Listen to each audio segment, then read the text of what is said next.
Hey, so tonight we're going to talk about something pretty wild. Imagine waking up tomorrow in medieval London, like not as a tourist, not with your phone and credit cards, but actually trying to make a living there. Could you hack it? Would you thrive or just barely survive? Oh, and if you're enjoying these stories, I'd really appreciate a like or subscribe. Super curious where you're all listening from, so drop a comment with your location and what time it is there. Always blows my mind how people are falling asleep to this all over the world. All right, find that cozy spot, take a nice slow breath and just let your body sink into whatever you're lying on. We're heading back to London in the 14th century, and trust me, you're going to be real grateful for that mattress by the time we're done.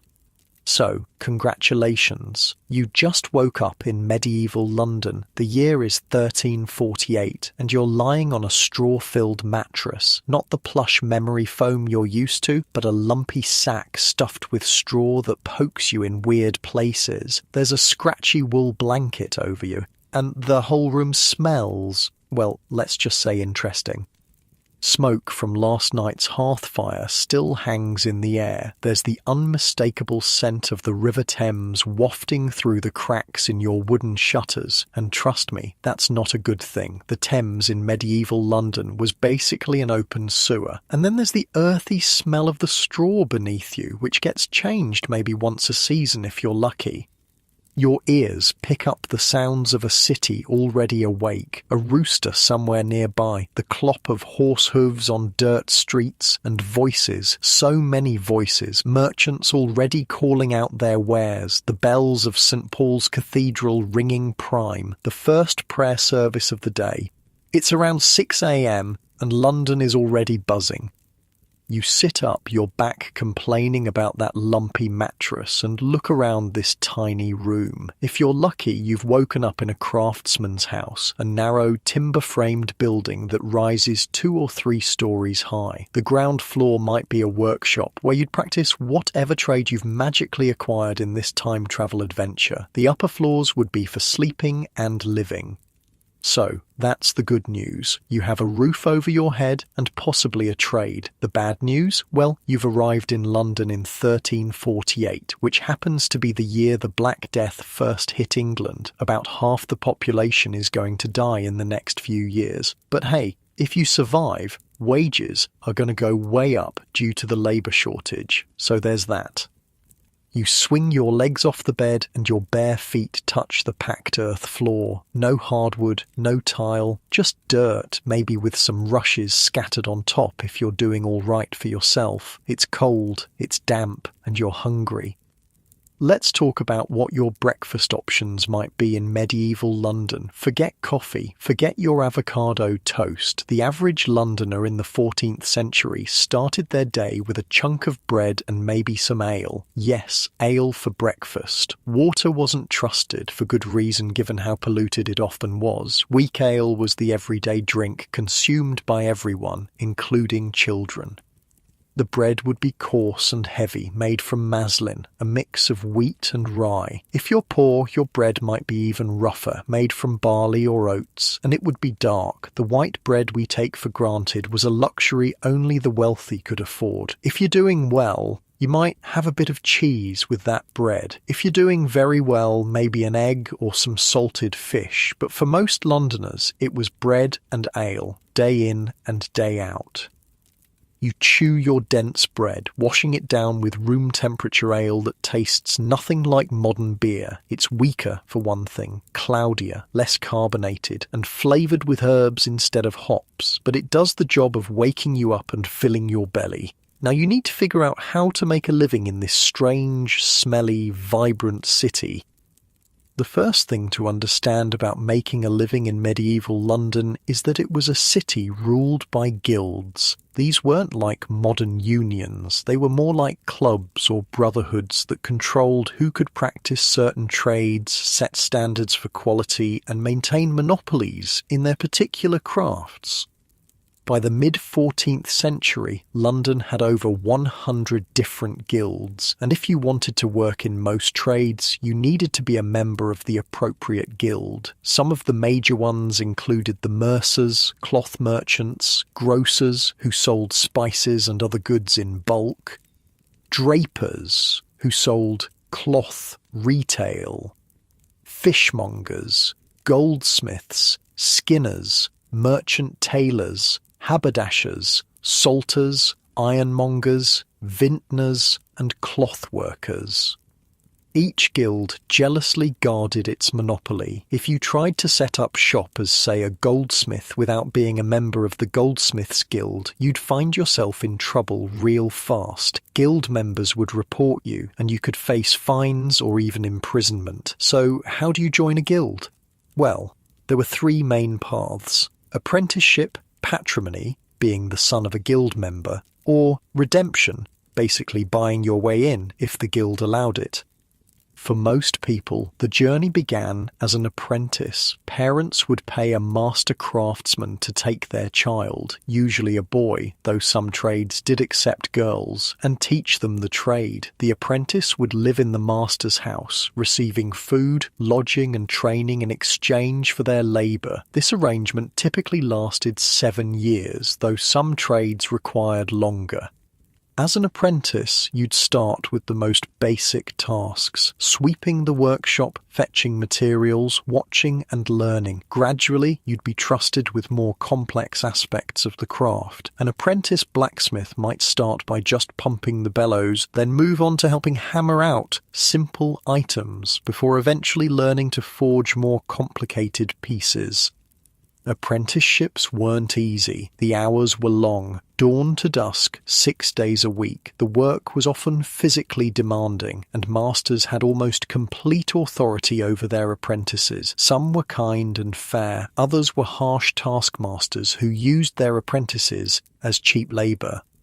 Running away from an apprenticeship was a serious offence, and apprentices who fled could be hunted down and forced to return.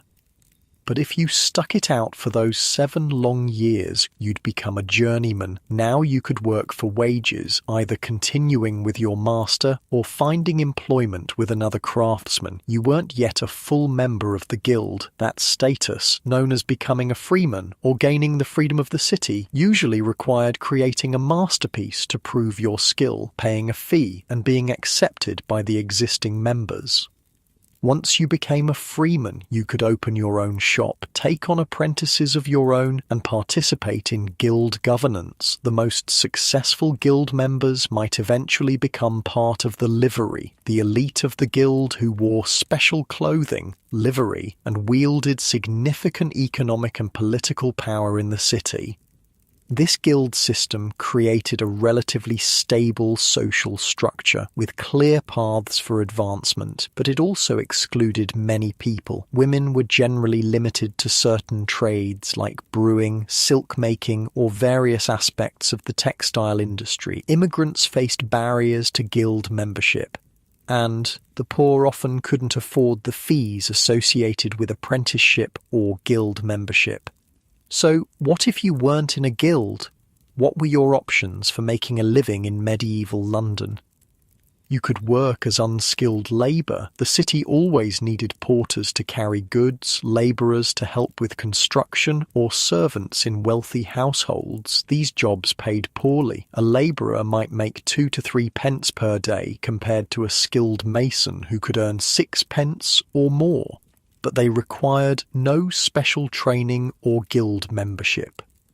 You might become a huckster, a small-scale retailer selling food or other basic goods from a stall or basket. Many women made their living this way, selling fish, fruits, vegetables, or bread. It wasn't lucrative, but it could keep you fed.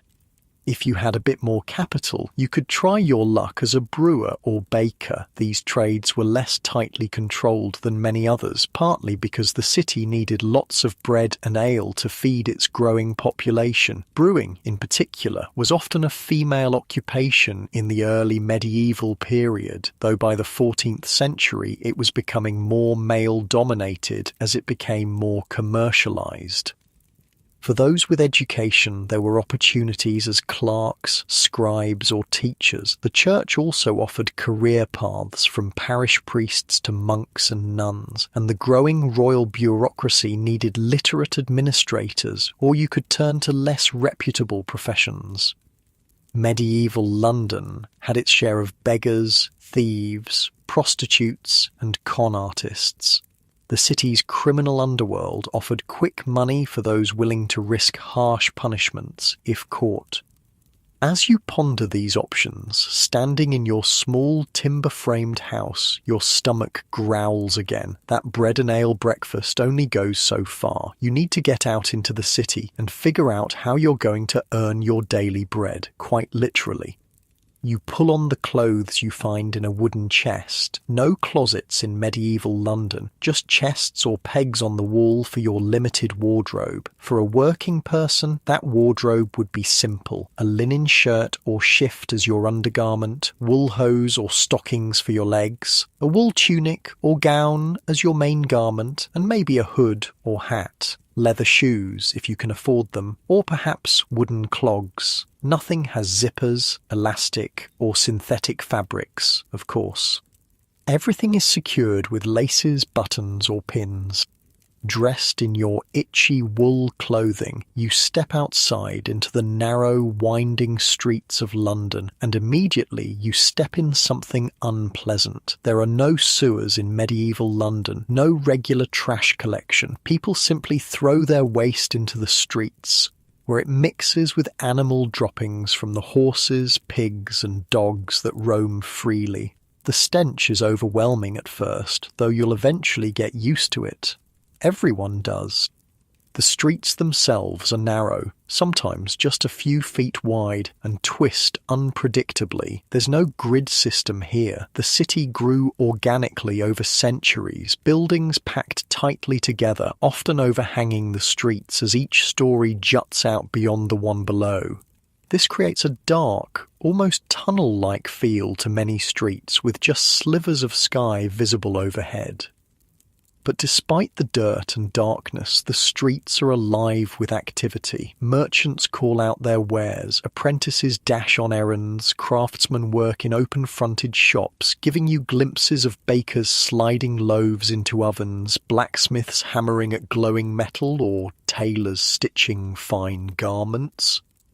You make your way toward the heart of the city, where you're most likely to find work opportunities. London in 1348 is still largely contained within its Roman walls, though suburbs are growing beyond them, especially to the west toward Westminster, which is technically a separate city where the royal government is based.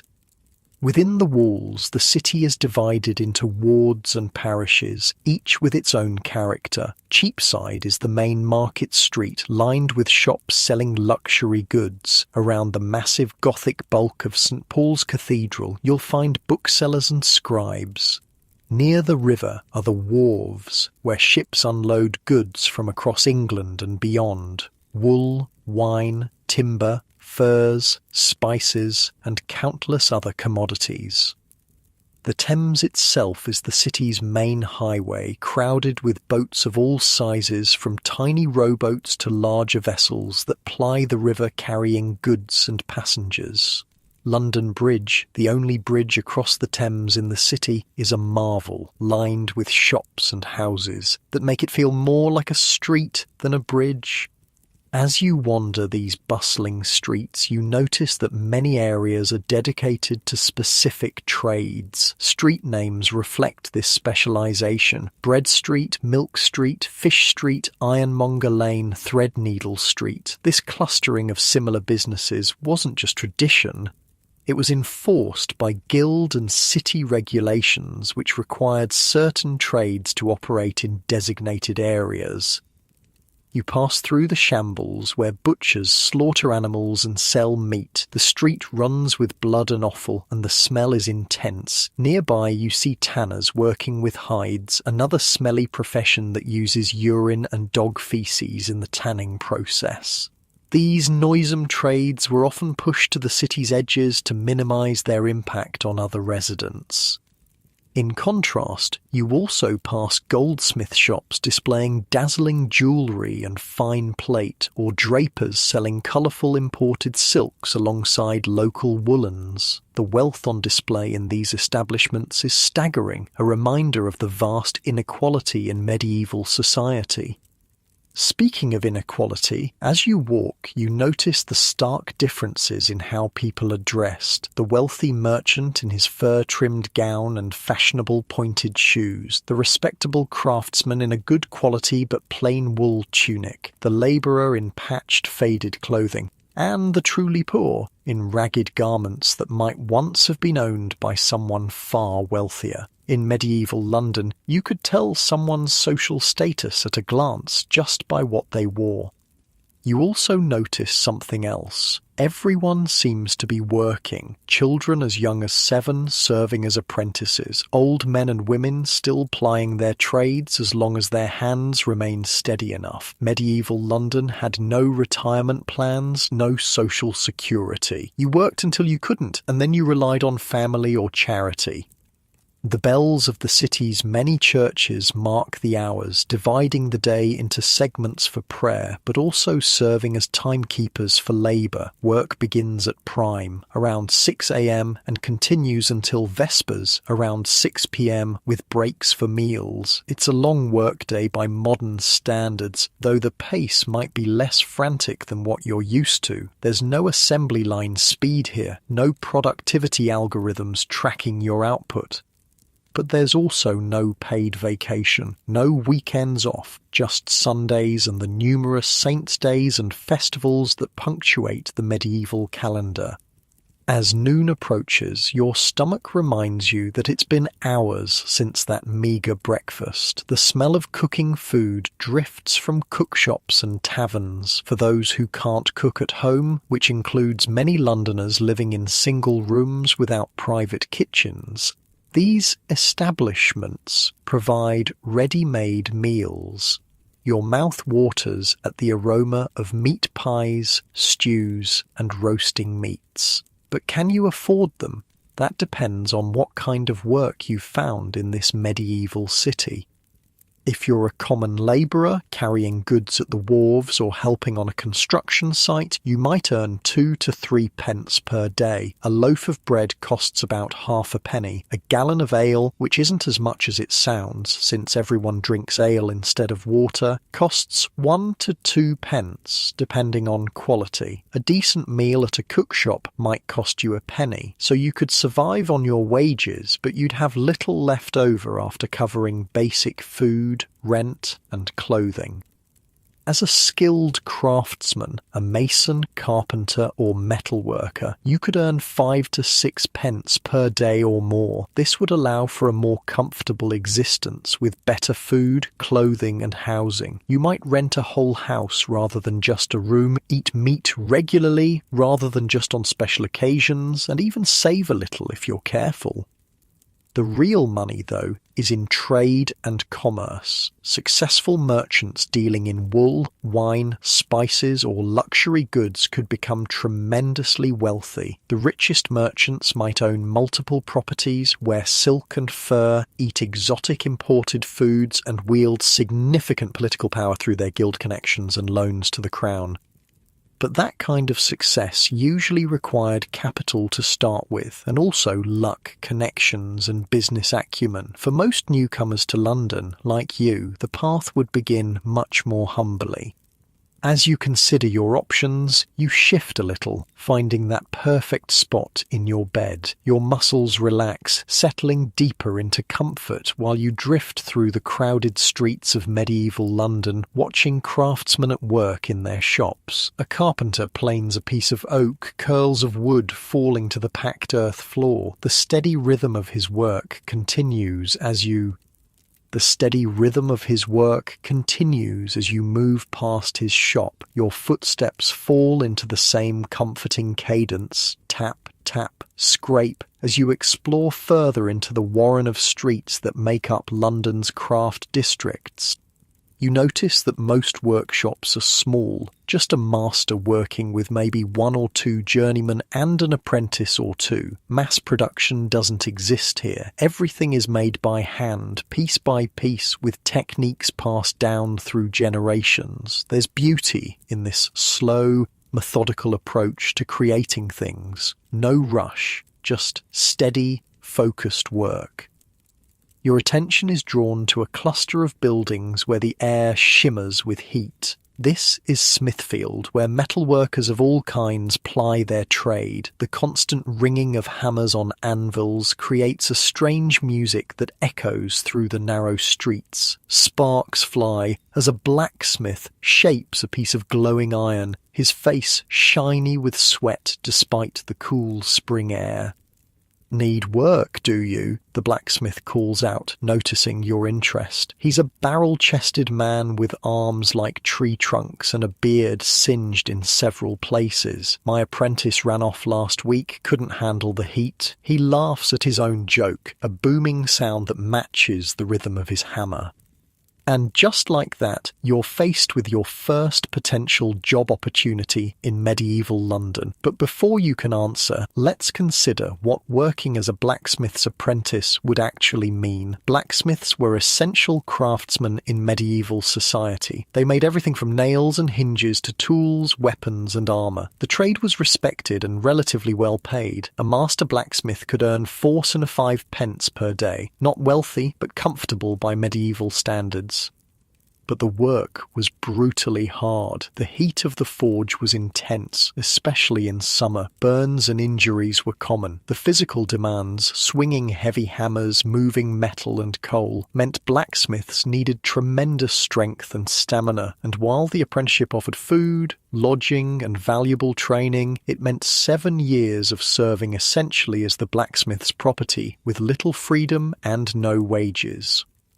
You hesitate, feeling the blast of heat from the forge wash over you. Your modern body, unused to such physical labour, might not be up to the challenge, and besides, there are other opportunities to explore. You thank the blacksmith but move on, your body naturally finding a more comfortable rhythm as you continue your exploration. The tension in your shoulders eases a bit as you leave the oppressive heat behind.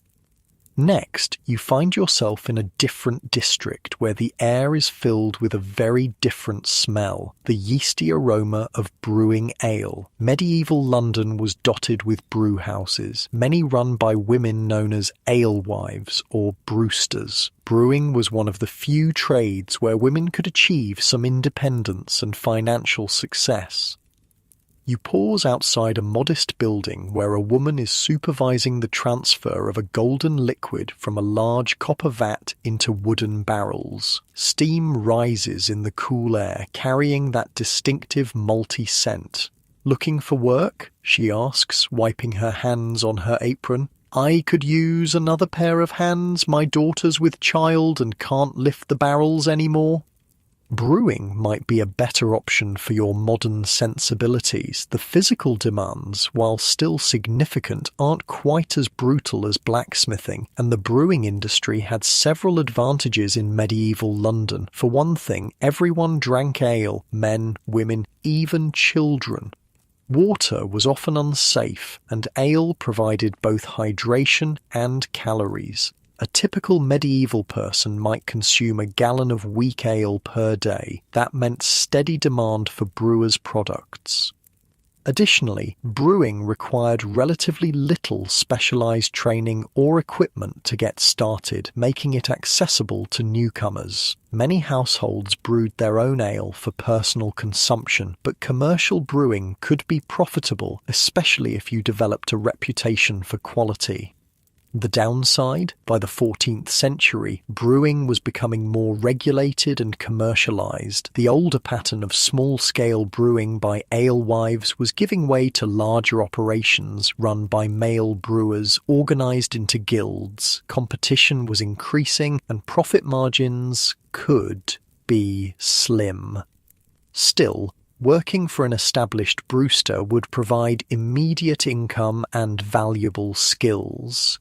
You might earn 2 to 3 pence per day as a brewery worker, plus potentially free ale. Not a bad perk.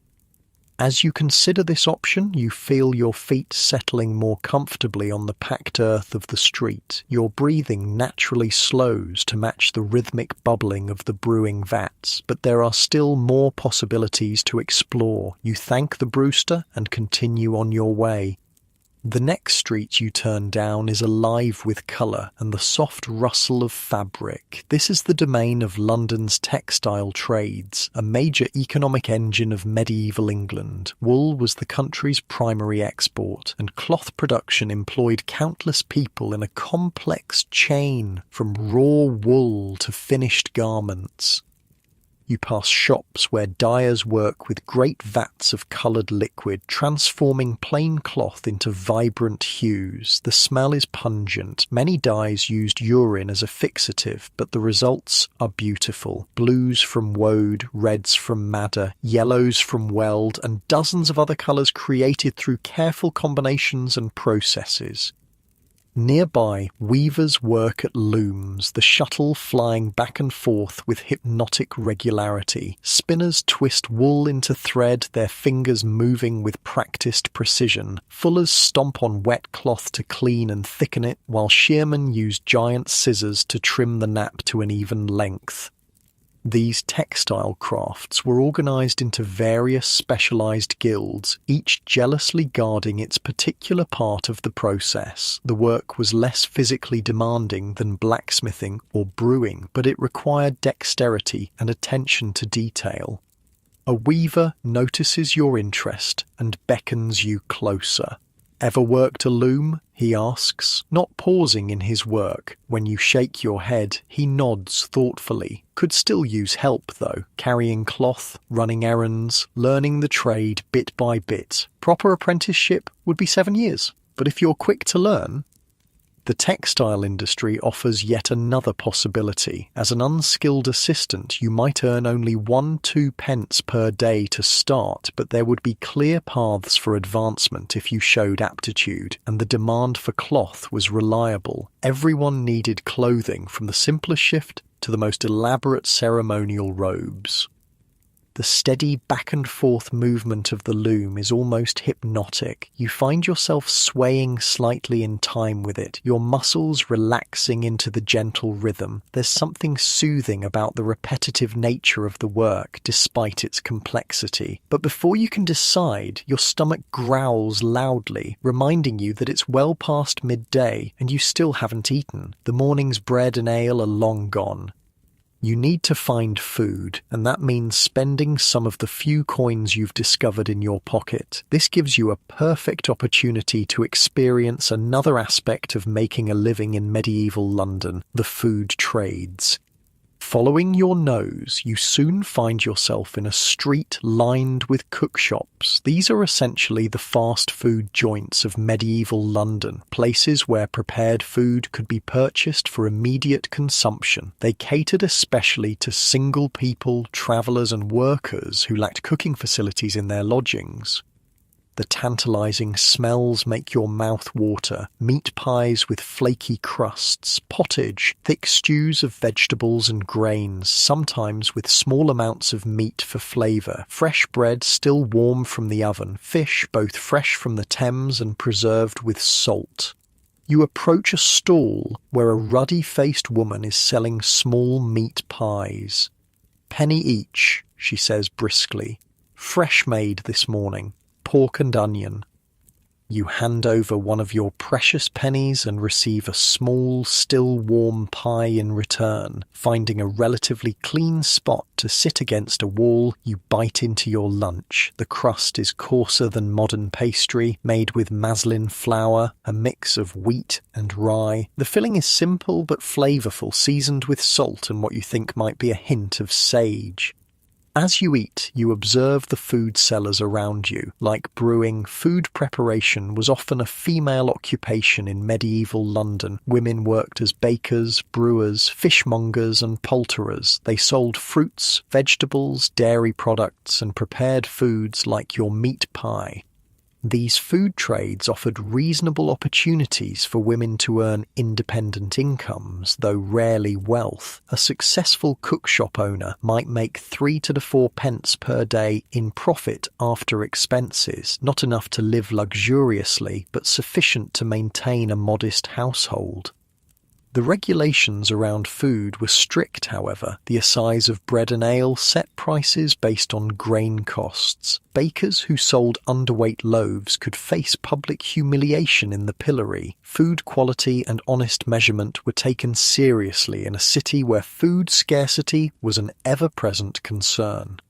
You finish your pie, licking the last bits of savoury filling from your fingers. Your belly is a little less empty now, though one small pie is hardly a feast. Still, it gives you energy to continue your exploration of potential livelihoods in this medieval metropolis. Your next discovery is a noisy, crowded building from which spill both raucous laughter and the smell of ale much stronger than what you had at breakfast. This is a tavern, one of hundreds scattered throughout London, offering drink, food, socialisation and sometimes lodging. Taverns were vital social institutions in medieval cities. They served as meeting places, informal business offices, entertainment venues and information exchanges. News and gossip flowed as freely as the ale and wine. Running a tavern could be quite profitable. Unlike brewers, who primarily produced ale for consumption elsewhere, tavern keepers sold drinks at retail prices for on-premises consumption, allowing for better margins. They also often offered food and lodging, creating multiple revenue streams.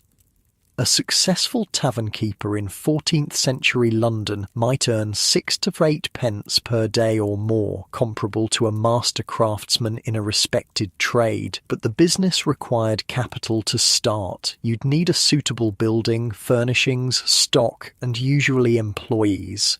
It wasn't a trade you could easily enter without resources. Working in a tavern was another matter. Servers, cooks, and other tavern employees could earn 2 to 3 pence per day, plus meals and sometimes tips from satisfied customers. It wasn't prestigious work, but it provided immediate income without requiring special skills or guild membership. As you contemplate this possibility, you notice how the benches inside the tavern look increasingly inviting. Your legs are growing tired from walking these unfamiliar streets. You find yourself naturally shifting your weight from foot to foot, seeking comfort, much like you're doing now, settling deeper into your bed, finding that perfect position as the story continues. Just as you're considering whether to enter the tavern, either as a customer or a job seeker, a commotion down the street catches your attention. A procession is making its way through the narrow lane, led by men in colourful livery, the distinctive clothing that identified members of London's powerful guilds. This is your chance to observe one of the city's major guilds in action. You follow along as the procession winds through the streets toward a large, impressive building, a guild hall where guild members gather for business and social functions. The guilds were far more than simple trade associations. They were fraternities, social clubs, political entities, and even religious organizations. Guild members attended church together, provided welfare for members who fell on hard times, hosted feasts and celebrations, and wielded significant influence in city governance. By the 14th century, the most powerful London guilds had been organised into the Great 12, the 12 most prestigious guilds that dominated the city's economic and political life. These included the mercers, grocers, drapers, fishmongers, goldsmiths, skinners, merchant tailors, haberdashers, salters, ironmongers, vintners, and clothworkers. From these guild members came London's mayor and aldermen. They controlled trade, regulated quality standards, set prices, and essentially ran the city. Joining one of these elite guilds meant access not just to economic opportunity, but to political power and social advancement. But such membership was increasingly difficult to attain unless you were born into a guild family or had significant wealth to buy your way in. The guilds were becoming more exclusive, protecting their members' privileges by limiting new entrants. As you watch the guild members file into their hall dressed in their fine livery, you realize that this level of success would be difficult for a newcomer like yourself to achieve. At least initially, you'd need to start much more humbly and work your way up over many years. The procession disappears into the guild hall, leaving you once again contemplating your immediate prospects. The afternoon is wearing on, and you still haven't secured employment or lodging for the night. You decide to head toward the river, where the commercial heart of London beats strongest. The Thames was London's main highway, connecting the city to the sea and the wider world. Ships from across England and beyond unloaded their cargoes at the wharves that lined the riverbank. As you approach the river, the streets become even more crowded and chaotic. Porters stagger under heavy loads. Carts struggle through the narrow lanes. Merchants haggle over prices in a dozen different languages. The smell of the Thames hits you, a pungent mixture of rotting vegetation, human waste, and the brackish scent of tidal water. It's not pleasant, but it's the smell of commerce, of connection to the wider world. At the wharves themselves, ships are being loaded and unloaded. Crane-like structures help move heavier goods. Teams of porters form human chains to pass smaller items hand to hand. Clerks make notes on parchment, keeping track of everything coming in and going out. This is where you might find the most readily available work in medieval London as a porter or dock worker. No guild membership required, no special skills needed beyond a strong back, just the willingness to perform hard physical labour in all weather conditions. The pay would be modest, 2 to 3 pence per day, but it was cash in hand at the end of each day. For someone new to the city without connections or capital, it represented an immediate source of income.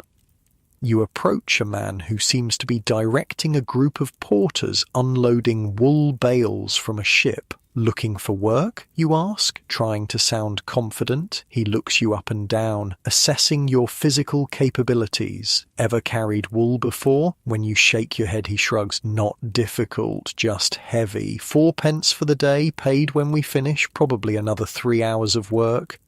4 pence is a decent wage. Better than you expected. Enough for food and maybe a bed in a shared room at a cheap inn. It won't make you rich, but it's a start. "I'll take it," you say. He nods and points to where you should join the line of workers, and just like that, you've found your first job in medieval London.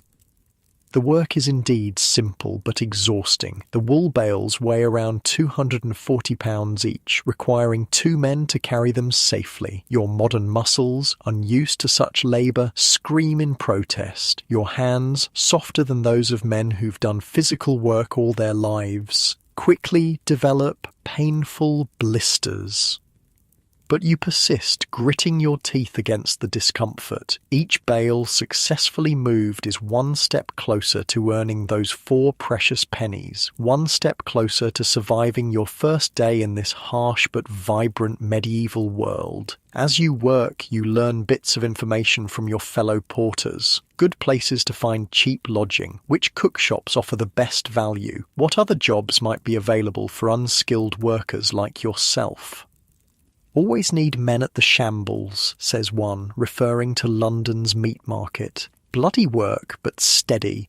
Building sites too," adds another. "St. Paul's always has something going on. Pays decent if you don't mind heights." By the time the last bale is unloaded, the sun is low in the sky. Your back aches, your hands are raw. But there's satisfaction in completing the job, and even more in the 4 silver pennies the foreman counts into your palm. "Back tomorrow if you want more of the same," he says, not unkindly. "Be here at prime." That's the first canonical hour, around 6 a.m, marked by church bells throughout the city. You nod, pocketing your hard-earned wages. 4 pennies won't go far, but it's enough for tonight. Enough for food, and a place to sleep. Tomorrow, you can decide whether to return to the docks or seek other opportunities. As evening approaches, the character of the city changes. Workers head home or to taverns. Shops begin to close. The bells of Compline, the final church service of the day, ring out across the city. Medieval London had no street lighting. As darkness falls, the city becomes a different place, dangerous for the unwary. Most respectable people are indoors by nightfall, leaving the streets to those with less savoury intentions. You need to find lodging before full dark. With your precious pennies, you have options. Limited ones, but options nonetheless. The cheapest would be a common dormitory in a poor area where you might pay a halfpenny to sleep on the floor among strangers. A step up would be a shared bed in a slightly better establishment for a penny. For 2 pennies, you might get a small private room, though it would be bare and likely infested with vermin. Given your sore muscles and the need for rest if you're to work again tomorrow, you decide to spend a little more for a bit of comfort. You find a modest inn near the river where a penny gets you a place in a shared bed, a common arrangement in medieval times when privacy was a luxury few could afford. The inn is basic but clean by medieval standards. The main room serves as both tavern and dining area, with sleeping chambers above. For an additional penny, you get a bowl of pottage, a thick stew of vegetables and barley with small bits of salt pork for flavour, and another mug of ale. The food is simple but filling, and after your day of physical labour, it tastes wonderful. You eat slowly, savouring each spoonful, feeling the warmth spread through your tired body. Around you, your fellow lodgers talk and laugh. Labourers like yourself, travellers passing through, a few locals who lack homes of their own. The conversation flows freely, touching on city gossip, complaints about work and wages, and tales that grow taller with each round of ale. You listen, absorbing information that might help you navigate this new world. Which areas of the city to avoid after dark? Which employers treat their workers fairly? What opportunities might be available for someone looking to improve their situation? After your meal, weary to your bones, you climb the narrow stairs to the sleeping chamber. The room holds 3 large beds, each meant to sleep 3 or 4 people. There's no privacy, no sheets as you'd recognize them, just straw mattresses covered with rough wool blankets. You claim your space on one of the beds, alongside 2 others who appear to be labourers like yourself. You remove your shoes, but otherwise remain dressed, both for warmth and to protect your few possessions. As you settle onto the lumpy mattress, so different from your comfortable modern bed, you find yourself surprisingly ready for sleep despite the strange surroundings. Your body aches from unaccustomed labour. Your mind swirls with all you've seen and learned about making a living in this medieval city. You've survived your first day in 14th century London, found work, earned enough for food and shelter. It's a humble beginning, but a beginning nonetheless.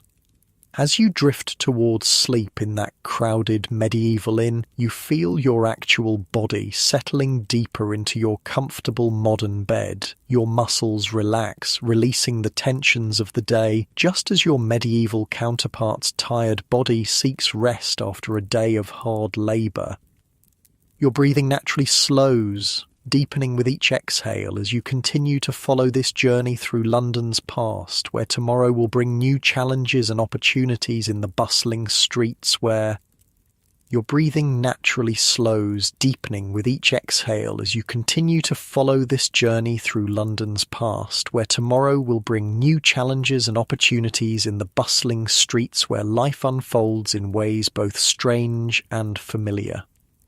Morning comes too soon, announced by the bells of prime ringing across the city. Your body aches in places you didn't know could ache. The straw mattress, so different from your modern bed, has left impressions on your skin, and your muscles protest as you sit up in the dim light of dawn. Around you, your fellow lodgers are also stirring. There's no lying in bed here. The medieval workday starts with the sun. You rub the sleep from your eyes and contemplate your options. You could return to the docks for another day of hauling wool bales. The work is guaranteed and 4p is a decent wage for unskilled labour, but your hands are blistered, your back sore, and you wonder if there might be other opportunities that would better suit your modern physique and knowledge. Before you can decide, your stomach growls, reminding you of more immediate concerns. You still have 2p left from yesterday's wages, enough for breakfast and to keep a penny in reserve. Medieval folk knew the importance of having something set aside for emergencies, even if it was just a single coin. You make your way downstairs to the inn's common room, where a simple breakfast is available for a halfpenny. Another hunk of bread and mug of ale, the standard morning meal for working Londoners. You hand over your coin and receive your food, finding a spot on a bench to eat. The bread is even coarser than yesterday's, dark and dense, with a slightly sour taste. It's filling, though, and provides the energy you'll need for another day of physical labour. The ale is thin and barely fermented, more like a weak beer than anything you'd recognise as ale in the modern world. But it's safer than water and helps wash down the dry bread. As you eat, you consider your next move. The docks offer immediate work, but you're curious about other possibilities. What else could a newcomer to London do to make a living? You decide to explore a bit before committing to another day hauling wool. With your remaining penny secure in a small pouch tied to your belt, you step out into the morning streets of London. The city is already awake and bustling. Apprentices hurry to open their masters' shops. Market vendors set up their stalls. The smell of fresh bread mingles with the less pleasant odours of the unwashed city. You make your way toward Cheapside, the main market street and commercial heart of medieval London. If there are opportunities to be found, they'll likely be here or in the streets branching off from it. Cheapside in the 14th century is a broad, bustling thoroughfare lined with shops selling all manner of goods. The name comes from the Old English seep, meaning market, and indeed it's a shopper's paradise if you have the money. Goldsmiths display gleaming jewellery, mercers sell fine imported silks, grocers offer exotic spices from the Far East. But you're not here to shop, you're here to find work, and your attention is drawn to the side streets where the real business of the city takes place. Each specialises in particular trades, their names reflecting their focus: Bread Street, Milk Street, Wood Street, Ironmonger Lane. You turn down Bread Street, where the warm, yeasty smell of baking fills the air. London's bakers were vital to the city's food supply, producing the staple that formed the foundation of most people's diets. Bread wasn't just a side dish in medieval times, it was the main event, providing the bulk of calories for ordinary folk. The baking trade was strictly regulated. The assize of bread set prices based on grain costs and specified standard weights for loaves. Bakers who cheated their customers by selling underweight bread could face the pillory, a public punishment where the offender was locked into a wooden frame with holes for the head and hands, exposed to public ridicule and abuse. Despite these risks, baking offered a decent living. A successful baker might earn 4 or 5 pence per day in profit, enough to maintain a comfortable household. And unlike some trades, baking didn't require guild membership to practice, though the most successful bakers did join the Bakers' Guild for the protections and privileges it offered. As you walk down the street, you notice a commotion outside one of the larger bakeries. A harried-looking man is arguing with a younger assistant while a line of impatient customers grows. "What do you mean he's not coming back?" the baker demands. "I've got 3 ovens to tend and deliveries to make." "Got a better offer from a baker in Westminster, didn't he?" the assistant replies with a shrug. "Said he was tired of your shouting." The baker notices you watching and eyes you speculatively. "You looking for work?" he calls out. "Know anything about baking?" And here's another opportunity. The baker clearly needs help, and while you may not know medieval baking techniques, you might know more than the average 14th century Londoner simply from watching modern cooking shows or reading about food history. "I'm a quick learner," you reply cautiously. The baker grunts. 3p a day to start. If you're any good, might go up to 4 after a week. Need someone to make deliveries and help with the ovens. Not afraid of heat, are you? 3p is less than you made at the docks, but the work would be more regular and less punishing on your body. Plus it might include meals, a significant benefit when so much of a worker's wages went to food. "I'll take it," you say, seizing the opportunity. Good. I'm Thomas Baker. It's both his name and his profession. Medieval surnames often reflected occupation. Get in here and we'll see what you're worth. The bakery is a large open room dominated by 3 brick ovens built into the wall. The heat is intense, especially as you move closer to the ovens where flames lick at piles of wood. Several workers shape dough at a large table, their movements quick and practiced. Thomas explains your duties. You'll make deliveries to regular customers, wealthy households and businesses that contract with the bakery rather than sending servants to queue each day. You'll also help tend the ovens, keeping the fires at the right temperature and loading and unloading loaves with a long wooden peel, a shovel-like tool. "Can you read?" Thomas asks abruptly. You nod, perhaps before considering whether a typical medieval labourer would have this skill. Thomas raises an eyebrow but seems pleased. "Good. You can check the delivery list then. Some of my boys just memorise it, but they mix up orders sometimes." Literacy was far from universal in 14th century London. While many merchants and craftsmen could read at least a little, labourers and servants were typically illiterate. Having this skill immediately sets you apart and might open additional opportunities.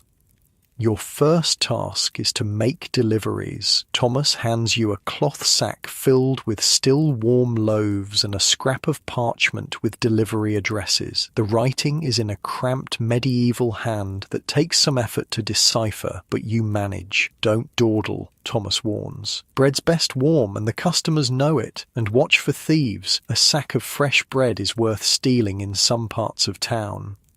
With the sack over your shoulder, you head out into the streets of London. The addresses are mainly in the wealthier parts of the city, the homes of merchants and minor nobility who can afford to have fresh bread delivered daily.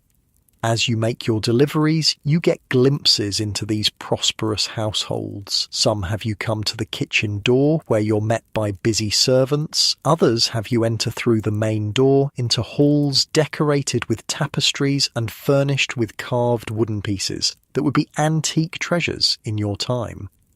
The contrast between these homes and the crowded inn where you spent the night is stark. Medieval London was a city of dramatic inequality, where extreme wealth existed alongside grinding poverty.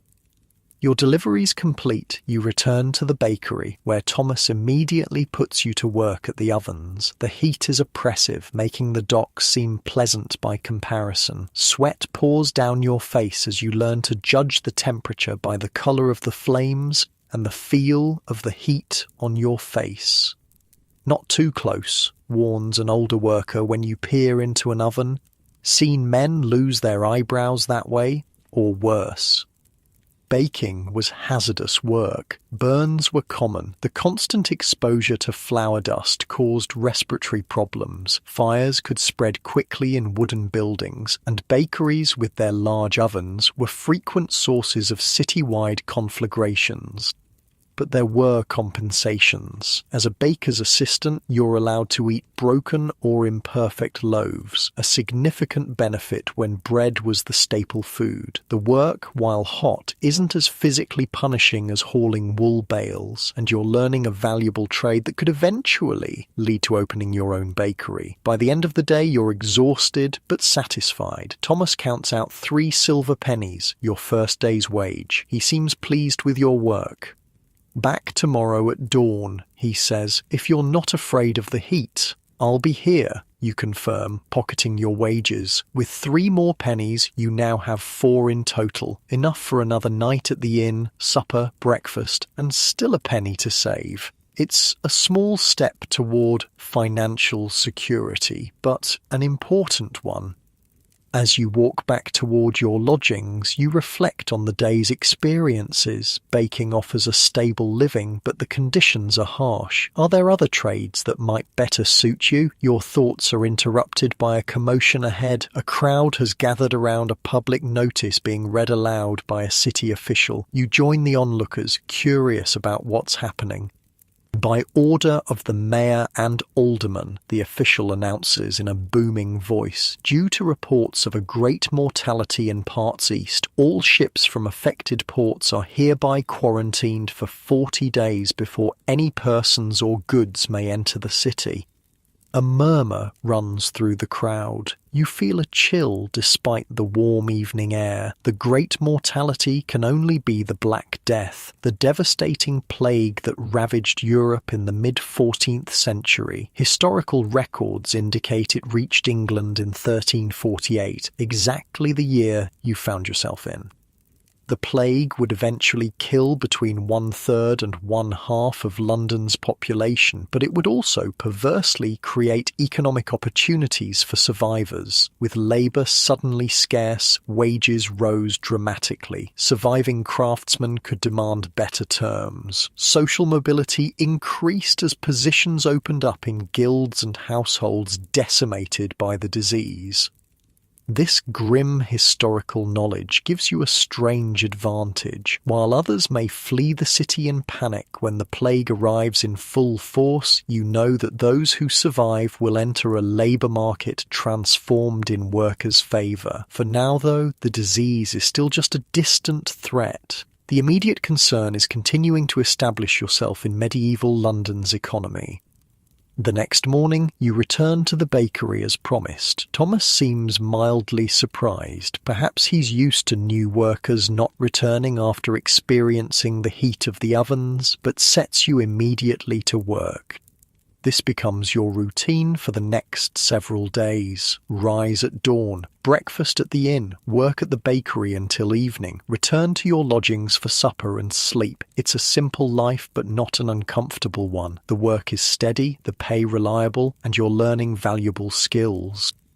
You also begin to build relationships with your fellow workers and the bakery's customers. Medieval London, for all its harshness, was a deeply social place. People lived their lives in public to a degree that would seem strange to modern sensibilities. Work, worship, eating, drinking, even sleeping often took place in communal settings. These relationships are important. In a city without formal social services, your network of friends, neighbours and colleagues was your safety net. If you fell ill or injured, these were the people who might help you. If you needed to borrow money or find new work, these connections could make the difference between success and destitution. One evening, about a week into your new life, you're having supper at your usual inn when a better-dressed man sits down across from you. He's wearing the distinctive livery of one of London's guilds. The grocers, you think, from the design. "Heard you're working for Thomas Baker," he says, without preamble. "Also heard you can read. That right?" You nod cautiously, wondering where this is leading. "My master needs an assistant who can read and keep simple accounts," he continues. "Current boys moving up to apprentice proper. Pays 4 pence a day to start. More if you prove capable. Interested?" This is a significant opportunity. The grocers were one of London's most powerful guilds, dealing in spices, dried fruits, sugar, and other luxury food items imported from across Europe and beyond. Working for a grocer would mean better pay, less physically demanding work, and potential entry into the lucrative world of medieval commerce. It would also mean leaving the bakery after Thomas gave you a chance. Medieval society placed high value on loyalty, and departing so soon might be seen as ungrateful. On the other hand, social mobility required seizing opportunities when they arose.